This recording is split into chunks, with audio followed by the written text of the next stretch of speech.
तो फिर तो एक ही शर्त थी जो सत्यनारायण हार गया और उसी में अपना सर कटवाना पड़ा था। यही तो जिंदगी है। यही जिंदगी है। अच्छा, मैंने सुना था कि यहाँ सर कटा भूत रहता है। अरे भाई, मुझे तो कहीं नहीं दिखा, और तुमने तो बोला था कि तुम मुझे वो भूत दिखाओगे। दिखाओ भला। तुम डर जाओगे। मैं डर जाऊंगा? अरे मैं किसी चीज से नहीं डरता वरता। यह सब केवल फालतू की बकवास बातें हैं। कोई भूत वूत नहीं होता। ऐसा क्या? चलो लग जाए शर्त। तुम भी सत्यनारायण की तरह शर्त लगाने लगे। ठीक है, चलो लगी शर्त। ठीक है, तो मेरी तरफ से मैं लगाता हूँ मेरा सर। हाँ, तो ठीक है ना, मेरी तरफ से लगाता हूँ मैं भी मेरा सर। चलो हो जाए मुकाबला। जैसे ही उन्हें सिर कटा आदमी दिखता है, वो डर जाता है और वो वहाँ से भागने लगता है। जो डर गया वो शर्त हार गया।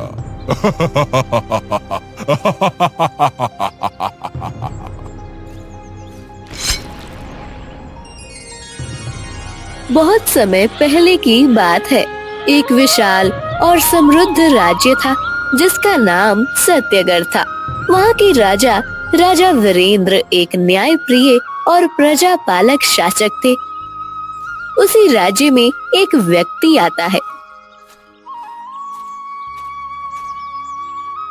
क्यों भैया, क्या तुम मेरे साथ एक शर्त लगाना चाहोगे? बोलो बोलो बोलो बोलो। शर्त? कैसी शर्त? अरे, अगर मैं शर्त जीत गया तो आप मुझे एक सोने का सिक्का दोगे, और अगर आप जीत गए तो मैं आपको एक सोने का सिक्का दूंगा। बोलो।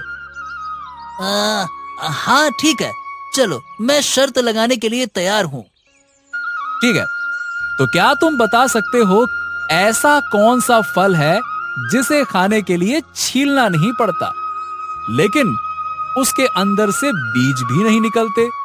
बोलो। ये तो बहुत ही आसान है। अरे भैया, इसका जवाब है केला। वाह वाह वाह वाह वाह वाह वाह वाह, क्या बात है, बिल्कुल सही जवाब। ये लो, ये तुम्हारा जीता हुआ सोने का सिक्का।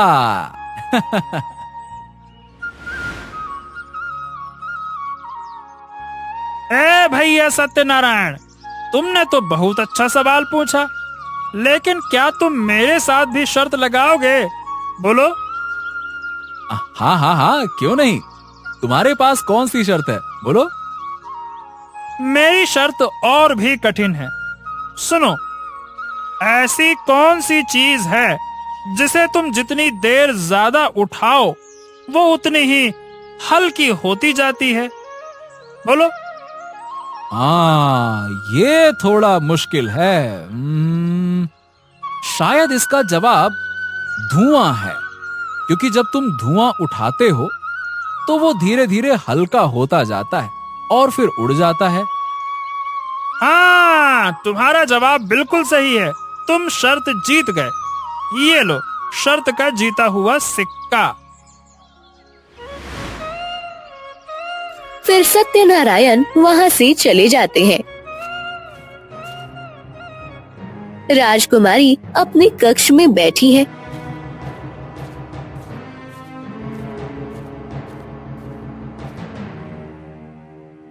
राजकुमारी, तुम अपने खेल में हमेशा मग्न रहती हो, ये सब क्या है?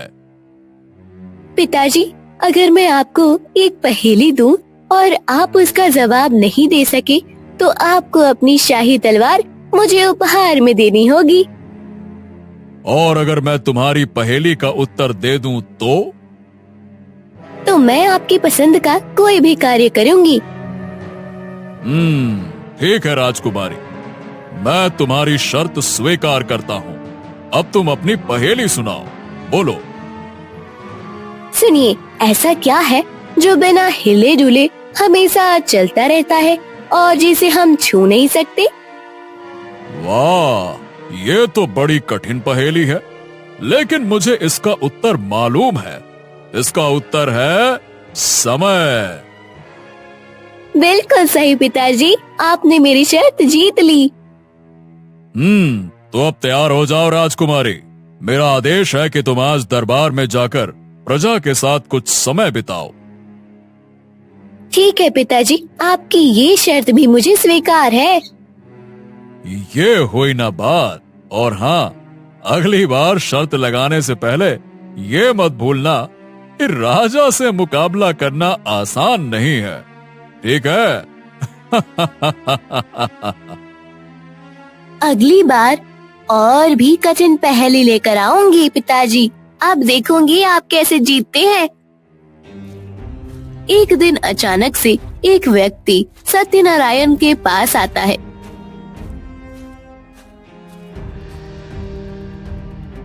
नमस्ते सत्यनारायण भैया, नमस्ते। मैंने सुना है कि आप शर्त में बहुत माहिर हो। नमस्ते नमस्ते नमस्ते। हाँ भाई, आपने बिल्कुल सही सुना। अब तक तो मैंने हर शर्त जीती है। आप भी शर्त लगाने आए हो क्या? बोलो। हाँ हाँ हाँ हाँ हाँ, बिल्कुल। मैं आपके साथ एक अनोखी शर्त लगाना चाहता हूँ। अरे वाह वाह वाह वाह, बताइए क्या शर्त है? देखिए, ये हैं 2 छिपकलियां। अब आपको ये बताना होगा कि इनमें से कौन सी छिपकली पहले हिलेगी। बताइए भला। इसमें कौन सी बड़ी बात है? ये तो मैं चुटकियों में बता सकता हूँ। अच्छा, तो ठीक है। अगर तुम ये शर्त जीत गए तो मैं तुम्हें 100 सोने की मोहरें दूंगा, और अगर मैं जीत गया तो तुम मुझे 100 सोने की मोहरें दोगे, ठीक है? हाँ हाँ, ठीक है ठीक है ठीक है, मैं तैयार हूँ। मैं कहता हूँ कि ये दाहिने तरफ वाली छिपकली पहले हिलेगी। अरे, ये छिपकलियां तो ससुरी बिल्कुल हिल ही नहीं रही हैं। अरे हिल जाओ भैया। अरे धैर्य रखिए धैर्य रखिए, जीत और हार का फैसला थोड़ी ही देर में होने वाला है। तभी दाहिने वाली छिपकली हल्की सी हिलती है। देखा देखा देखा, ये दाहिने वाली छिपकली पहले हिली। इसका मतलब क्या हुआ? आप शर्त हार गए, हार गए। अरे अब मैं क्या बताऊं, मैंने अपनी जिंदगी में कभी कोई शर्त नहीं हारी, पर इस बार सत्यनारायण से हार गया। हाँ, इस बात का दुख है मुझे। फिर वो व्यक्ति वहाँ से चला जाता है और सत्यनारायण मन ही मन बहुत खुश था। राजकुमारी राज्य में घूम रही थी, तब उसे वो व्यक्ति दिखा। अरे, तुम्हारा चेहरा इतना उदास क्यों है? क्या हुआ? अरे अब मैं क्या बताऊं, मैंने अपनी जिंदगी में कभी कोई शर्त नहीं हारी, पर इस बार सत्यनारायण से हार गया। हाँ, इस बात का दुख है मुझे। कौन है सत्यनारायण जो सभी शर्त जीत जाता है? क्या? तो मतलब सत्यनारायण का नाम नहीं सुना? अरे, वो अपनी शर्त के लिए मशहूर है। कहते हैं कि उसने आज तक किसी भी शर्त में हार नहीं मानी। क्या बात कर रहे हो? अगर ऐसी बात है तो मैं भी एक बार उससे शर्त लगाऊंगी। राजकुमारी जी, ये इतना आसान नहीं है। सत्यनारायण कोई साधारण व्यक्ति नहीं है। अरे, वो हर शर्त में एक गहरी चाल चलता है, जिससे कोई उसे हरा नहीं पाता। तो क्या हुआ? मैं भी देखना चाहती हूँ कि उसमें ऐसा क्या खास है। शायद मैं उसकी चाल को समझकर उसे हरा सकूं।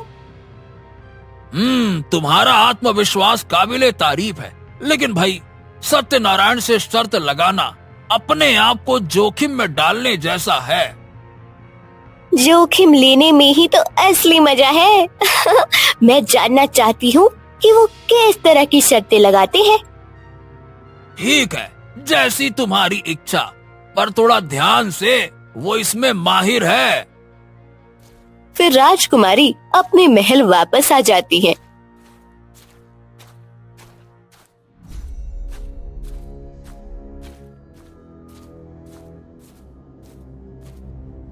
राजकुमारी, वाह वाह, क्या बात, आज बड़ी प्रसन्न लग रही हो। तुम्हारे चेहरे पर यह चमक देखकर लगता है कि तुम्हारे मन में कोई विशेष विचार या योजना है। बताओ, क्या बात है? पिताजी, मैंने सुना है कि सत्यनारायण नाम का व्यक्ति शर्त लगाने में माहिर है और उसकी शर्तों में कुछ ऐसा खास होता है कि वो कभी किसी से नहीं हारता। वो अपनी चतुराई और रणनीतियों से हर बार जीतता है। चाहे वो किसी भी प्रकार की शर्त हो, मुझे उससे शर्त लगानी है ताकि मैं जान सकूं कि वो वास्तव में इतना अजेय है या नहीं। सत्यनारायण, उसका नाम मैंने भी सुना है, लेकिन बेटी वो साधारण व्यक्ति नहीं है। उसकी चालाकी का मुकाबला करना इतना आसान नहीं है। वैसे तुम ये क्यों करना चाहती हो? क्योंकि मैं जानना चाहती हूँ कि वो इतना अजेय क्यों है। मैं नहीं मानती कि कोई भी व्यक्ति पूरी तरह से अजेय हो सकता है। मुझे लगता है कि मैं अपनी बुद्धिमत्ता, साहस और संयम से उसे हरा सकती हूँ। हर चुनौती में कुछ न कुछ अक्सर छिपा होता है और मुझे यकीन है कि मैं उसकी चतुराई और रणनीतियों को मात दे सकती हूँ। देखो बेटी, सत्यनारायण के साथ शर्त लगाना खतरनाक हो सकता है। वो अपनी शर्तों में ऐसा जाल बिछाता है कि सामने वाला हार मानने पर मजबूर हो जाता है। पिताजी, मैं आपकी चिंता समझ सकती हूँ, लेकिन मैं जानती हूँ कि मैं सत्यनारायण को अपनी चतुराई से हरा सकती हूँ। अब ठीक है, जैसी तुम्हारी इच्छा। मैं कल ही सत्यनारायण को महल में बुलवाता हूँ।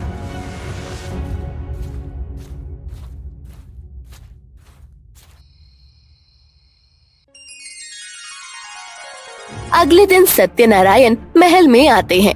उनका चेहरा शांत और आत्मविश्वास से भरा हुआ है।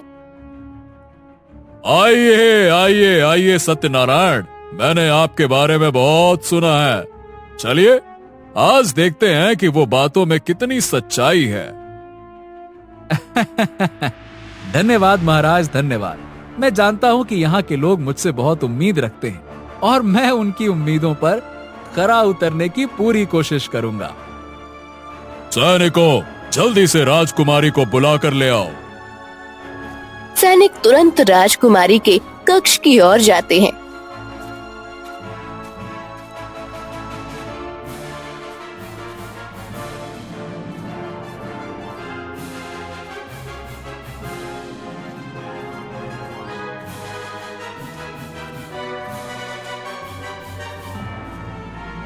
और कुछ ही क्षणों में राजकुमारी को बुला कर लाते हैं। सत्यनारायण, मैं जानती हूँ कि आप कभी हारते नहीं हैं, लेकिन आज मैं तुमको हराने वाली हूँ। ठीक है राजकुमारी, कोशिश करके देख लीजिए। अगर मैं शर्त जीत गई तो मैं तुम्हें शाही तलवार दूंगी और तुम शर्त जीते तो तुम्हें मुझे कोई कीमती चीज देनी होगी। ठीक है, मुझे मंजूर है। तो अब सुनिए, मैं आपको एक शर्त देता हूं, ध्यान से सुनिए। उस पेड़ की डाली पे 2 पक्षी हैं, उनमें से कौन सा पक्षी पहले उड़ेगा? मेरा जवाब है नीले रंग का पक्षी पहले उड़ेगा।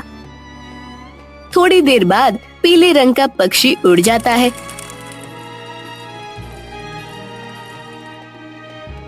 देखा राजकुमारी, मुझे हराना इतना भी आसान नहीं है। फिर राजकुमारी अपनी शाही तलवार सत्यनारायण को दे देती है। सत्यनारायण, मैं आखिरी शर्त तुमसे लगाना चाहती हूँ।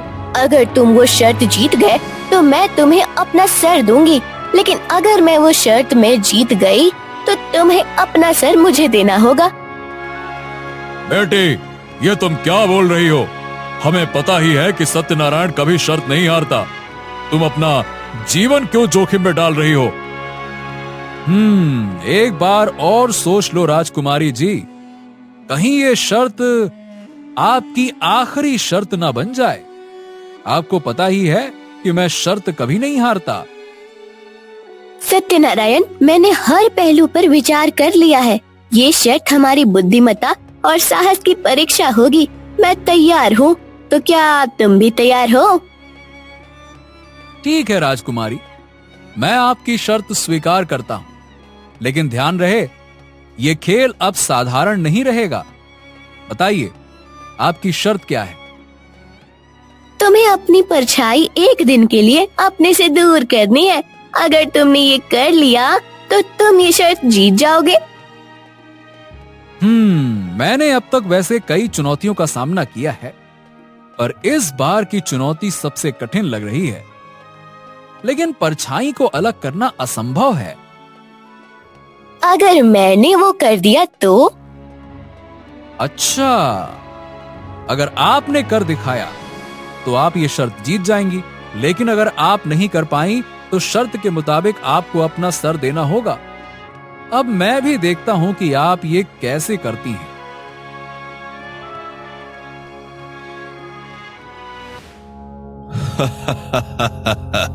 क्या नायब शेर का बच्चा है ये?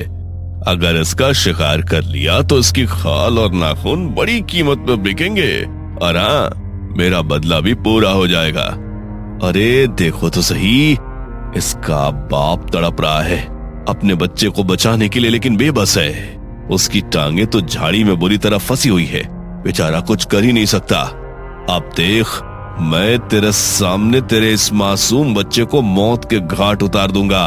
ये नजारा तो जिंदगी भर नहीं भूल पाएगा। तभी महाराज वहाँ आ जाते हैं और देखते हैं।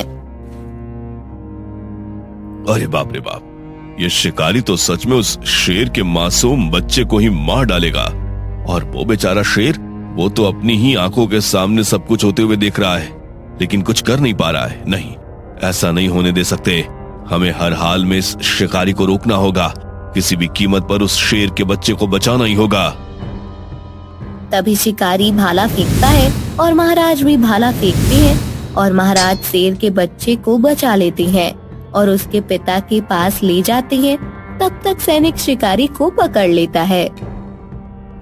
महाराज, आपका बहुत बहुत धन्यवाद। आपने मुझ पर बहुत बड़ा एहसान किया है।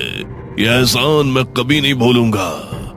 आपने मेरे बच्चे की जान बचाई है, वो भी इस दुष्ट शिकारी से। हमारे जंगल में घुसकर ये शेरों को मारता रहा है। अगर आज आप ना होते तो मेरा बच्चा बिल्कुल भी नहीं बच पाता। सुनो शेर, हम इस समूचे राज्य के महाराज हैं।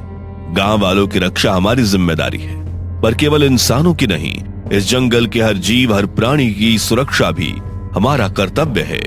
अगर कोई शिकारी इस पावन धरती पर आकर तुम्हारी प्रजाति को क्षति पहुंचाएगा तो हम उसे हर हाल में रोकेंगे। हम उसे बंदी बनाएंगे और उसके अपराध के लिए उचित दंड भी देंगे। तुम निश्चिंत रहो। जब तक हम हैं, तब तक कोई शिकारी तुम्हारे बच्चे की ओर देख भी नहीं सकता और ना ही तुम्हारी जाति पर कोई संकट आ सकेगा। महाराज, आप एक सच्चे राजा हैं। आपने मेरे बच्चे की जान बचाई है, उसे नई जिंदगी दी है। मैं ये उपकार कभी नहीं भूलूंगा। जब भी आपको मेरी जरूरत होगी, मैं हमेशा आपके साथ खड़ा रहूंगा। तुम्हारे जैसे शिकारियों के कारण ही जंगल में शेरों की संख्या कम होती जा रही है। हर रोज खबर आती है एक शेर जंगल में मर गया। शायद उन सब के पीछे तुम ही हो। तुम्हें शर्म नहीं आती? तुम एक जीव को मारते हो। महाराज, आपने सब कुछ बिगाड़ दिया। सोचिए, अगर मैं उस शेर के बच्चे को उसके बाप की आंखों के सामने मार देता तो मुझे कितनी खुशी मिलती, और फिर उस बच्चे को बेचकर मुझे कितना सारा पैसा मिलता। पर नहीं, आप आ गए और आपने सब कुछ बर्बाद कर दिया। पर याद रखना महाराज, मैं ये अपमान कभी नहीं भूलूंगा। मैं आपको नहीं छोड़ूंगा। मूर्ख शिकारी, तुम्हारी लापरवाही के कारण आज उस शेर के बच्चे की जान चली जाती। तुम्हारे जैसे निर्दयी और दुष्ट व्यक्ति की तो सदैव के लिए कारावास में डालना चाहिए। तुम्हें बंदी बनाकर कड़ी सजा दी जानी चाहिए। महाराज, अगर आज आप थोड़ा देर से आते तो मैं उस शेर के बच्चे को उसके पिता के सामने मार देता और फिर उसे बेचकर खूब सारा पैसा कमाता। परंतु आप गलत समय पर आ गए। तो तुम बिल्कुल भी शर्मिंदा नहीं हो? हमें तो लगता है कि अपनी गलती के लिए तुम्हें क्षमा मांगनी चाहिए और शर्मिंदा होना चाहिए, परंतु तुम उल्टा अभी भी उस शेर के बच्चे को मारने की बात कर रहे हो। हाँ हाँ महाराज, मैं शर्मिंदा नहीं हो सकता। इन शेरों की प्रजाति ने ही मेरा पूरा परिवार मुझसे छीन लिया है। अब इनसे बदला लेना ही मेरा जीवन का एकमात्र उद्देश्य है। जब तक मेरी सांसें चल रही है, मैं इन शेरों को मारता रहूंगा। परंतु तुम ऐसा क्यों कर रहे हो? आखिर तुम इन शेरों के पीछे इस तरह पागलों की तरह क्यों पड़े हो? इन शेरों ने तुम्हारे परिवार के साथ ऐसा क्या किया है जो तुम आज भी बदले की आग में जल रहे हो? अच्छा, तो आप सच सुनना चाहते हैं महाराज? तो फिर सुनिए ध्यान से एक ऐसी कहानी जो मेरे दिल में आज भी जलती हुई राख की तरह धधक रही है। इन शेरों ने कैसे मेरे पूरे परिवार को खत्म कर दिया। राजू और शिकारी दो सगे भाई थे जो जंगल में जानवरों का शिकार करते थे। जंगल की गहराइयों में उनका नाम सुनते ही जानवरों के दिल कांप उठते थे। शिकारी, जरा अपनी नजर तो तेज कर और हर तरफ जंगल में देखो। कोई ऐसा शेर ढूंढो जिसे मारकर हमारे दिल को थोड़ी राहत मिले। हाँ राजू भैया, मेरी नजर जंगल के चप्पे चप्पे पर है। जैसे ही मुझे कोई शेर नजर आएगा, मैं उसे जान से मार डालूंगा। मैं उसे सांस लेने का मौका भी नहीं दूंगा। सही कहा तुमने शिकारी, इन शेरों को जरा भी रहम नहीं दिखानी चाहिए। क्या तुम भूल गए वो दिन जब हमारे पिताजी की चीखें पूरे जंगल में गूंज रही थी और वो शेर उनकी चीखों से बेपरवाह उन्हें नोच नोच कर खा रहे थे? हमारे पिताजी निर्दोष थे, लाचार थे। उनकी मौत का जिम्मेदार कोई और नहीं, फिर ये सिर्फ शेर हैं। हाँ राजू भैया, आप बिल्कुल ठीक कह रहे हो। मैं अपने पिताजी का दुख जानता हूँ। इन दुष्ट शेरों ने उन्हें मिलकर मार डाला है, परंतु अब हम दोनों मिलकर इन शेरों से बदला लेंगे। जब तक इस जंगल में एक भी शेर बचा रहेगा, तब तक हम चैन से नहीं बैठेंगे। इन शेरों को हम चुन चुन कर मारेंगे, तभी हमारा बदला पूरा होगा। तभी दोनों को दूर एक बाघ नजर आता है। शिकारी, वो देखो, हमें हमारा शिकार मिल गया। चलो हम उसे मिलकर मार डालते हैं। परंतु भैया, वो शेर नहीं है, वो तो एक बाघ है। उसे मारकर हमें क्या मिलेगा? हमें तो अपने पिताजी का बदला लेना है। अरे शिकारी, ये शेर और बाघ सब एक ही प्रजाति के होते हैं। हो सकता है इस बाघ के किसी दोस्त शेर ने हमारे पिताजी को मारा हो। चलो अब देर नहीं करनी चाहिए, इस बाघ को मारकर अपने पिताजी का बदला लेते हैं। राजू भैया, आपने बिल्कुल ठीक कहा। चलो, इससे पहले कि ये हमारी सांसें छीन ले, हमें इसकी जान अपने पिताजी की आत्मा को सुकून दिलाने के लिए लेनी है। वो दोनों बाघ को मारने के लिए आगे बढ़ते हैं। तभी बाघ भागने लगता है, लेकिन वे दोनों उसे मार डालते हैं।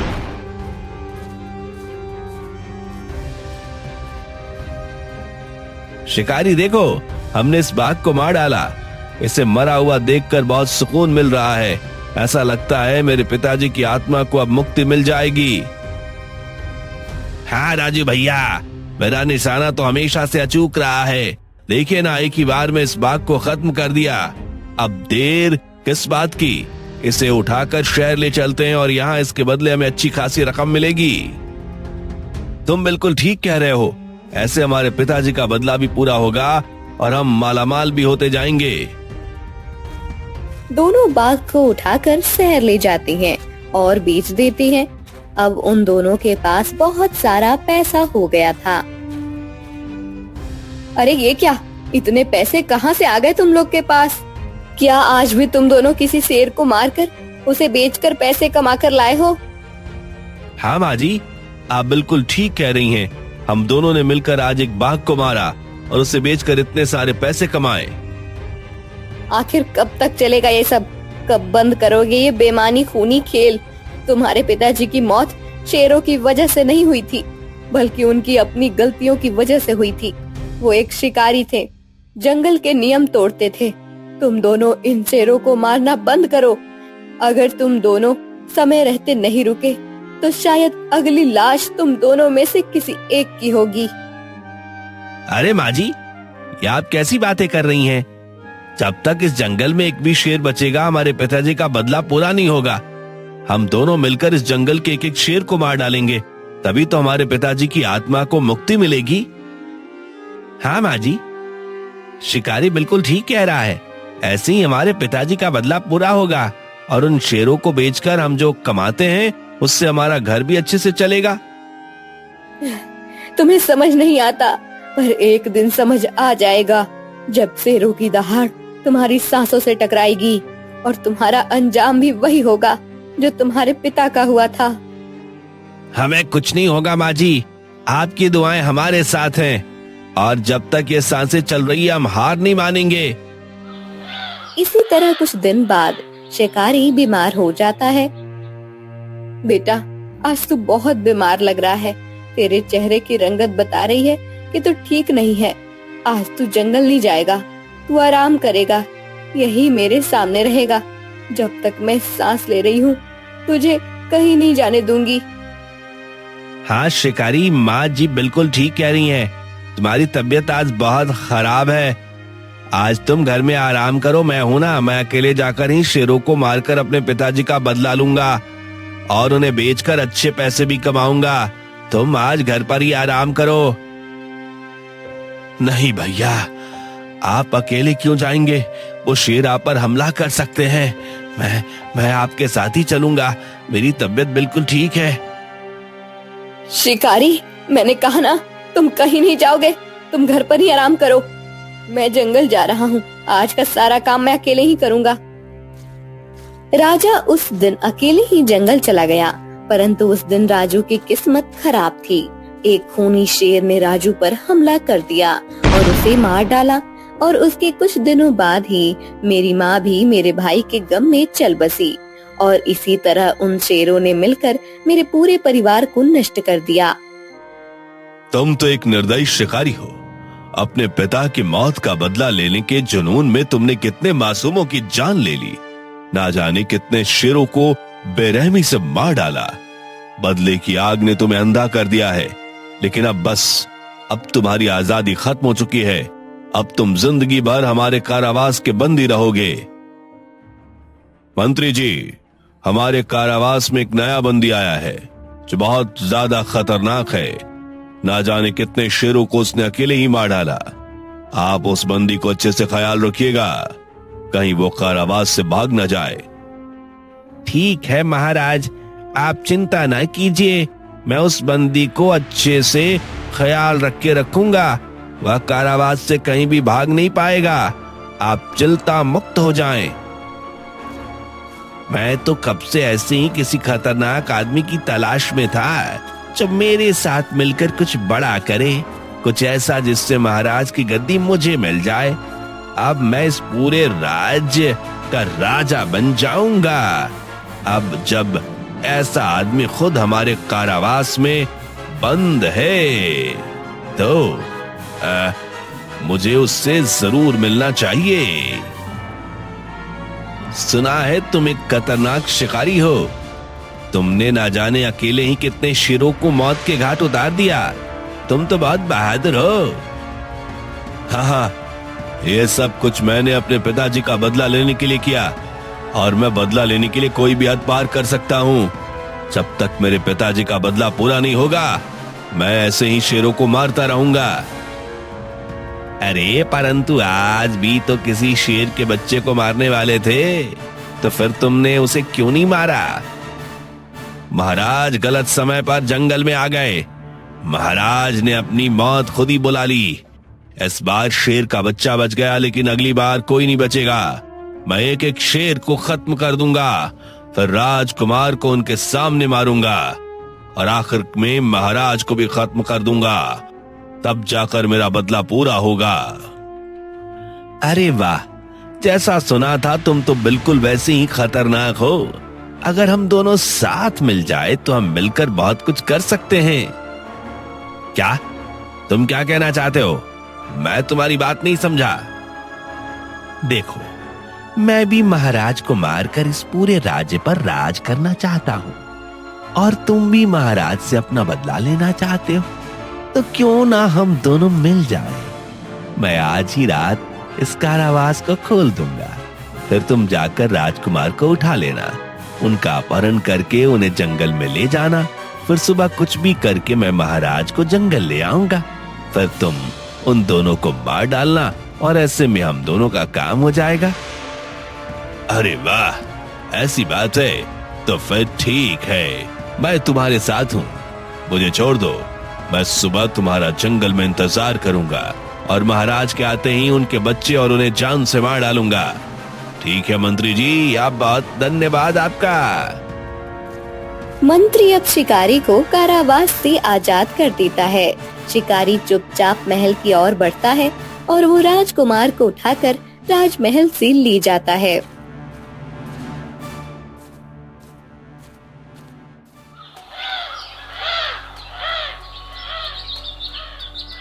अब बस महाराज के आने का इंतजार है।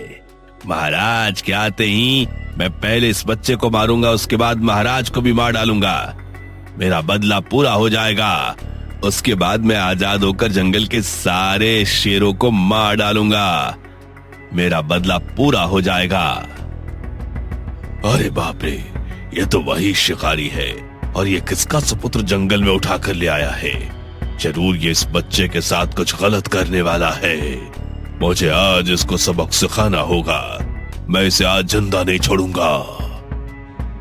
मंत्री जी, आपका ध्यान कहां था?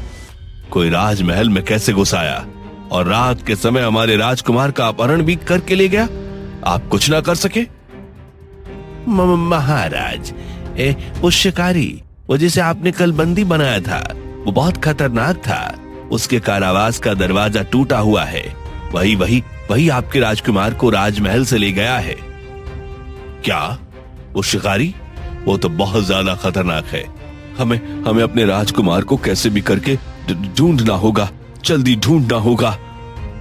महाराज, मुझे लगता है वो शिकारी जरूर राजकुमार को जंगल लेकर गया होगा। हमें जंगल ही चलना चाहिए। हाँ मंत्री जी, आप बिल्कुल ठीक कह रहे हैं। वो शिकारी हमारे राजकुमार को लेकर जंगल ही गया होगा। हम पहले ही जंगल जाएंगे। इधर शेर जंगल में शिकारी पर हमला कर देता है और उसे मार देता है और उस बच्चे को अपने पास रखे रहता है। उसी समय महाराज वहाँ अपने मंत्री और सैनिकों के साथ आ जाते हैं। शेर, तुम्हारा बहुत बहुत धन्यवाद। तुमने हमारी और हमारे राजकुमार की जान बचाई। हमारा पूरा राज्य आपका आभारी है। महाराज, ये शिकारी और इसका भाई मिलकर ना जाने कितने साथियों को मार चुके हैं हमारे। ये बहुत खतरनाक है। इसका खत्म होना बहुत जरूरी था। ये हमारी पूरी प्रजाति के लिए एक श्राप बन गए थे। ये सब कुछ बदले की भावना की वजह से हुआ। ये बदला लेने के लिए इतना आगे बढ़ गए कि इन्हें कुछ भी नजर नहीं आया। महाराज, ये सब मैंने अकेले नहीं किया। आपका मंत्री भी इसमें शामिल है। उसने ही मुझे कल रात आजाद किया था। वो आपको मारकर इस पूरे राज्य का राजा बनना चाहता है। ये शिकारी तो मरने वाला है, परंतु मरते मरते मुझे फंसा गया। बंदी बना लो इस मंत्री को। इस दुष्ट ने हमारे राजकुमार को मरवाने की कोशिश की है। सैनिक मंत्री को बंदी बना लेते हैं और शिकारी को उसकी सजा मिलती है।